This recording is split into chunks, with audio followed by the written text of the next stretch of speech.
पुणे के बहुचर्चित Porsche hit and run case में जान गंवाने वाली जबलपुर की युवा सॉफ्टवेयर इंजीनियर अश्विनी कोस्टा के माता पिता के जख्म आज भी हरे हैं। घटना को 2 साल बीत जाने के बावजूद आरोपियों को सजा नहीं मिलने से परिवार गहरे दुख और निराशा में है।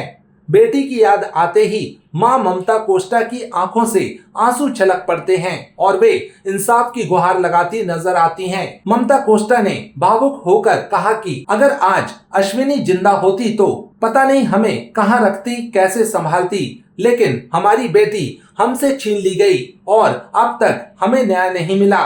गौरतलब है कि 18 से 19 मई 2024 की दरमियानी रात पुणे की सड़कों पर एक शराबी नाबालिग रईसजादे ने तेज रफ्तार पोर्श कार से मौत का तांडव मचाया था। हादसे में पुणे में नौकरी कर रहे 2 युवा सॉफ्टवेयर इंजीनियरों की मौके पर ही मौत हो गई थी, जिनमें जबलपुर निवासी अश्विनी कोस्टा भी शामिल थीं। परिवार का आरोप है कि मामले के आरोपी खुलेआम घूम रहे हैं, जबकि पीड़ित परिवार इंसाफ के लिए दर दर भटक रहा है। अश्विनी के परिवार ने फास्ट ट्रैक कोर्ट में सुनवाई नहीं होने पर भी नाराजगी जताई है।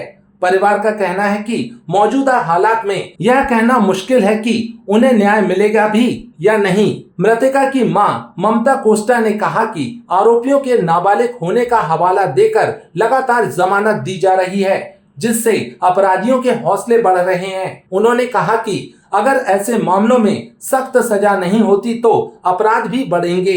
दूसरे देशों में अपराध होते हैं तो तुरंत न्याय मिलता है, लेकिन यहाँ 2 साल बाद भी हम इंतजार कर रहे हैं। अब जज जज साहब के सामने सब कुछ होने के बाद भी बोल रहे हैं कि भाई उनको हम बंद नहीं रख सकते, उनको फ्रीडम देना है। तो क्राइम भी तो देखो उसने किया क्या है। भाई नाबालिग है तो नाबालिग कोई छोटा सा तो बच्चा नहीं है, शराब पी रहा है, गाड़ी चला रहा है, लोगों को मार रहा है। एक हीनियस क्राइम है बोलना चाहिए, तो उसको तो देखना चाहिए और तुरंत उसका फैसला भी करना चाहिए। अगर जज साहब की बेटी होती तो वो छोड़ देती क्या? और जब एक दिन पहले बोल रहे हैं कि न देखते मतलब इस केस का सुनवाई अभी सब कुछ होने के बाद सुनवाई हो रही, फिर 2 दिन के लिए क्यों उसको टाला गया था?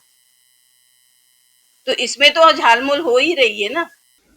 निम्न सुप्रीम कोर्ट के नीचे जो अधीनस्थ न्यायालय हैं, वो जब सुप्रीम कोर्ट के आदेश को 2 महीने तक ताक पर रखकर बैठे हुए हैं, तो स्पष्ट नजर आता है जैसे ही सुप्रीम कोर्ट का आदेश कहीं पर होता है, प्रशासनिक स्तर पर, मैदानी स्तर पर उसका तुरंत पालन शुरू हो जाता है। अदरवाइज अवमानना की श्रेणी में फिर वो आ जाता है। मगर सुप्रीम कोर्ट के अधीनस्थ जो न्यायालय हैं, वो 2 महीने तक उसको लटका कर बैठे हुए हैं, तो मतलब हीला हवारी तो हो ही रही है। आप क्या चाहते हैं? भाई हम तो यही चाहते हैं कि इसका फास्ट ट्रैक पर इसका सुनवाई हो, जल्द से जल्द सुनवाई होकर जो भी सजा देना है सजा दो, छोड़ना है छोड़ दो। भाई कम से कम हम तो चिंता मुक्त हो जाएं। हम किस गुनाह की सजा भुगत रहे हैं कि आज नहीं तो कल इनको हमको न्याय मिलेगा मिलेगा मिलेगा। अरे मिलना होगा मिलेगा, नहीं मिलना होगा नहीं मिलेगा। अब हालात देखकर तो ऐसा ही लगता है, निराशा तो होती।